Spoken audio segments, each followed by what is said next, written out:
So what does J.K. Rowling, Kanye West, Bronies, and arachnophobia have in common? Apparently, Hogwarts Legacy. Let's talk about it.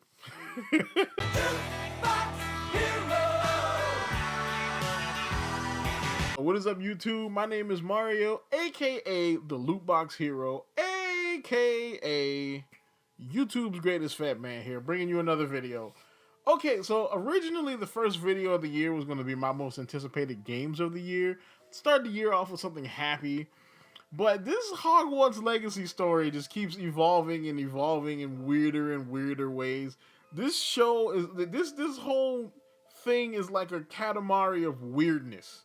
Alright, like it starts off with this little thing, and as it keeps rolling and rolling, more and more things just keep getting stuck into this until I just have to talk about it. Like, Hogwarts Legacy is crazy. So of course, you want to continue getting videos like this from me. If you want my my most anticipated games of 2023 video, which is still gonna come out, like, comment, subscribe, hit the bell button, do all that good stuff to allow YouTube to continue sending my videos to you. You can follow me at twitter.com/rsmario128. You know, you can also follow my main channel, which is also rsmario, aka the real Super Mario. You can follow my main channel where I cover Nintendo and anime. But yeah, let's get on into Hogwarts Legacy. So Hogwarts Legacy, just a little rundown, is the newest Harry Potter game.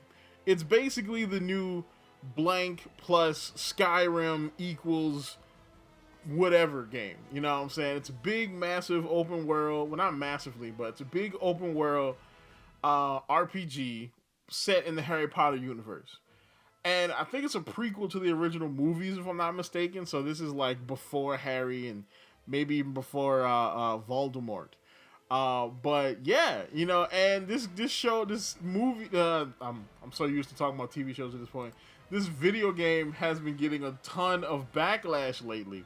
So I looked into the backlash, and I was expecting kind of a mix, because I had kind of known about the J.K. Rowling situation because of Dave Chappelle, but I also expected to be some, like, you know, religious fundamentalists talking about, oh, it's magic and wizardry, kind of like the old Harry Potter backlash. I literally got none of that. This is all blue hair screeching from here. All right, so just some backstory on some of the stuff. Some of the stuff involved in this story include Bronies, all right, LRG, Steam, J.K. Rowling, some Kanye West-ish type of anti-Semitism claims, transphobia claims. You know what I'm saying? It even draws in some multiple people getting fired for nothing. That's why this story is so interesting. The first stop on our train ride through the controversies of Hogwarts Legacy is with J.K. Rowling. So if you don't know who J.K. Rowling is, she is a massive author who basically wrote the Harry Potter franchise. I think she was homeless at one point. She basically comes from, like, she's basically like the ultimate rags to riches story for, like, feminists. You know, it says she was homeless, she was abused, and then she became one of the most prolific writers in the modern era, writing one of the biggest book franchises, like, ever. You know what I'm saying? And so she also happens to be a TERF, which is a trans exclusionary radical feminist, which translates into human speak as she's an old school feminist. So she believes basically that, you know, biological women are women and non-biological women are kind of like the Impossible Whopper. Know your fucking place, trash. That's my translation of it. You know what I'm saying? And to be honest, like, again, this is not my fight. All right, I'm not taking one side or the other here. You know what I'm saying? But I will say, if somebody was like, you know, was pretending to be a black person and believing 125% that they were a black person, and telling people that they were a black person and they were inherently not a black person, I would probably feel some kind of way. You know, but it is what it is, though. You know what I'm saying? That's not my fight. I pick my battles, and that's just not one of them. You know, good luck to all the combatants involved. But essentially, her being this kind of like, basically being this old school feminist and being against, you know, trans people kind of taking over female spaces and whatnot, basically makes her a transphobe in the eyes of a whole lot of people. I don't know the woman. I'm not gonna run defense for a billionaire lady. So it is what it is. But this is a wasp nest. Like, I mean, Game Rant had an article. J.K. Rowling is forcing an impossible decision on Harry Potter fans with Hogwarts Legacy, even though she has nothing to do with the development of Hogwarts Legacy. So one of the other the next stop on this controversy train is people getting fired because of Hogwarts Legacy. You're fired! So the first person to lose their job because of Hogwarts Legacy turns out to be the director himself. Troy Levitt was fired. Well, he wasn't fired. He left his job as the director of Hogwarts Legacy. But more than likely, usually when they say, "Oh, this person left," they were pressured into leaving. So essentially, it's like being fired. And that was mainly because he had a YouTube channel back in the day that was not unlike this channel. Basically, he was more in the culture war space. I guess I'm kind of dabbling my toe in the culture war space, but he was like full blown in it. Like, he had a video about saving the Last Jedi, so he didn't like Star Wars. He has a video about the injustice of social justice, so he was full blown into the political sphere with his channel. And because he had this channel 5-6 years ago, they pressured him to leave his job. Back in 2021, which is freaking insane. All right, this is over a video game, by the way. All right, if I lost my job over a video game, that's the beginning of my villain arc. All right, that is my villain origin story right there. Okay, just say it. And speaking of people losing their jobs over Hogwarts Legacy, we come to the community manager for limited run games. So limited run games, if you don't know, they produce like expensive, physical versions of digitally released games. You know, that's why they're called limited run games. Now, their community manager apparently was basically liked Hogwarts Legacy and was kind of in support of the game. Well, a Brony, the founder of BronyCon, a person by the name of Purple Tinker, I assume, basically did a Twitter witch hunt and went back and found out that this person used to like Libs of TikTok, which, if you don't know, is a big channel, the big Twitter account that basically she talks about indoctrination of children and stuff like that. I don't really follow the too much into it, but that's essentially what she does. And of course, LRG fired this person because X number of years ago they were into Libs of TikTok and they liked Hogwarts Legacy. So this is spiraling. This story is just spiraling out of control. Tweeted DEF CON, now we past 3. So the next stop on our controversy train of Hogwarts Legacy is apparently anti-Semitism. So apparently Kanye's in the game, and this soundtrack is about to be lit. Okay, I'm just saying. So now this one is a little bit more like down to earth, all right? Because now back in history, they used to have these caricatures of Jewish people as these kind of short, big, like hook nose type of people who were obsessed with money. And so that kind of bled over into the design of goblins. Goblins have kind of been designed like this in fantasy for a while. You know what I'm saying? This came up with Goblin Slayer years ago as well, saying that their goblins were inspired by Jewish people. Now, I don't think that this is a real... I mean, it's somewhat of a connection. Like, if you look at the goblins from the movie, I actually found a picture from the Harry Potter movies of goblins. I can kind of see it. And now, of course, let's see what goblins look like in the game. Oh, nothing like people. Okay, so this is all BS too. Okay. So now I do understand where they're kind of coming from with this, but really I honestly think that this is just the design of goblins, and I don't think it's intentional. And I've never liked the argument of people saying, oh well, this is X-coded, this is X-coded like a race. And if you don't know what coded means, coded basically means your fantasy character has the characteristics of a real race of people, even though it isn't from a race of people. Kind of like how they say, oh, orcs are like black coded. Nigga, if you see an orc and see a black person, that's a testament to something about you, not about the media, okay? I don't see this dude and be like, yeah, man, that's my nigga right there. That's crazy, okay? And same thing, I don't look at this guy and be like, oh, look, it's Ben Shapiro. Like, come on now. Like, all in all, you know what I'm saying, I think the controversies are pretty crazy. But speaking, you want to dive more into this crazy, let's get into my favorite part of this program. Wah, wah, wah, wah, wah, wah. That part of the show when we induct new people into the 2IQ crew. Let's do this. So it's like if Kanye released an album called Hitler, where he rapped about 6 million wasn't enough. Where am I supposed to cut? Ma'am, was that a bar? No, last time I checked, you ain't supposed to be able to do that. That's cultural appropriation, man. You freaking racist. It's not an impossible decision. The gameplay looks terrible. Has no one even watched the Hogwarts Legacy trailers? Dragon Age Origins had more interesting combat in 2009, Lamau. Really?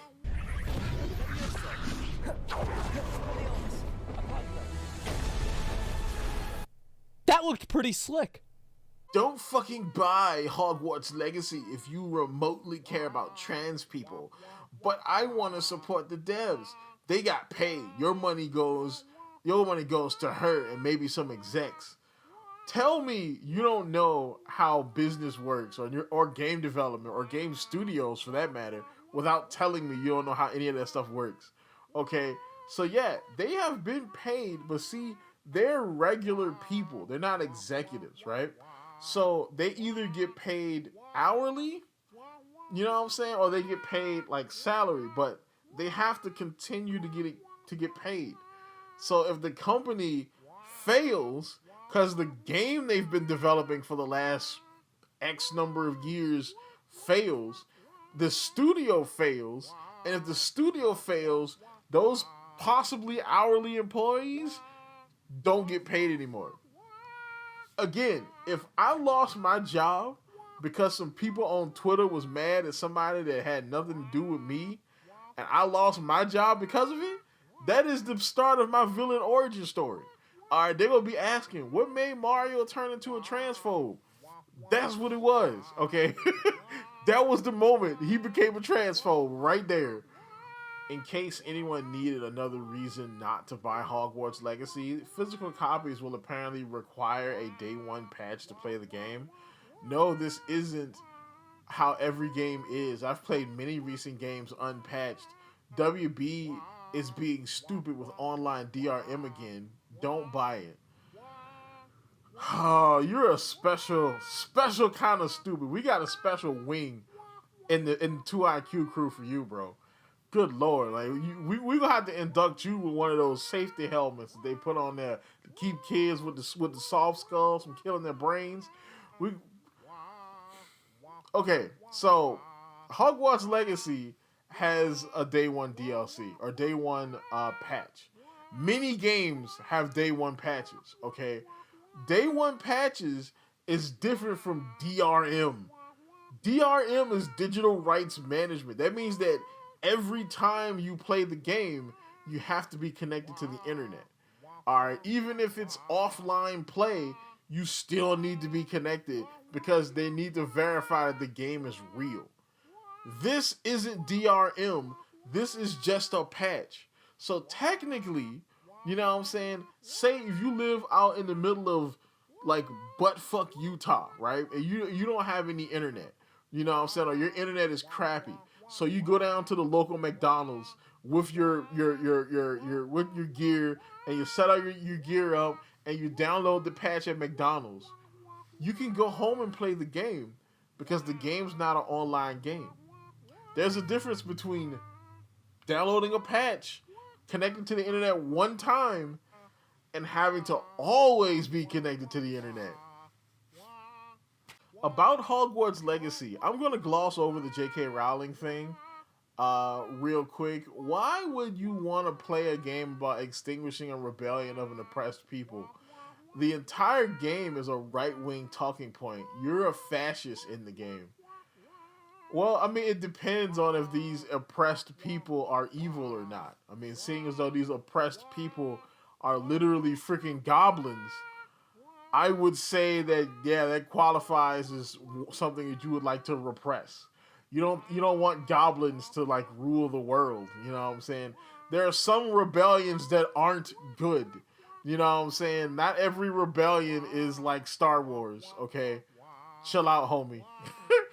You buy Hogwarts Legacy equals you give money to a transphobe equals transphobe uses said money as justification to why she's correct in her transphobia. Transphobia continues fueling anti-trans rhetoric on a transphobe and continues fueling anti-trans rhetoric on her giant platform. Anti-trans rhetoric is used as the basis for anti-trans laws. So buying a video game will empower a transphobe on Twitter that will translate into real life anti-trans laws. That is a Michael Jordan at the end of Space Jam stretch. That is a reach. Woo! Good Lord. Okay, the only way buying Hogwarts Legacy will make transphobia successful is if Hogwarts Legacy itself was transphobic. And more than likely it's not. More than likely there's going to be some woke elements in the game because they have to counteract all the negative PR. All right, so you know what I'm saying? The only way that transphobia is victorious because of something being popular if the thing itself is transphobic. Alright, this is just a video game. Chill out. Sorry to talk about this again, but I want it to be clear. I don't boycott Harry Potter because it gives Rowling money. She's got money. The reason not to support HP is because she uses it to stay relevant and argues that its continued popularity is a sign that her anti-trans hate is valid. There's no connection between the two. Just because something is successful does not prove someone's point. Rurouni Kenshin is one of my favorite anime, okay? Alright, and it's relatively successful. The creator of Rurouni Kenshin is an anti-Semite, I believe. So, just because Rurouni Kenshin's getting a new anime soon, you know what I'm saying, and it's probably going to be pretty good, just because that's successful does not mean that this guy's anti-Semitic rhetoric is true. It's two different things. Okay? Just because one thing is successful does not validate the author's views. Especially if the one thing isn't remotely about the author's views. Chill out. Also, since I see people say trans people are demanding you not buy Hogwarts Legacy, I'm not telling you what to do. I'm telling you my choice and why. You can make your own, but I am telling you what that will support and what it will signal to trans people around you. Oh, so you're not telling me to not buy the game. You know what I'm saying? You're telling me that if you buy the game, I'm going to think about you some kind of way, so don't buy the game. Okay.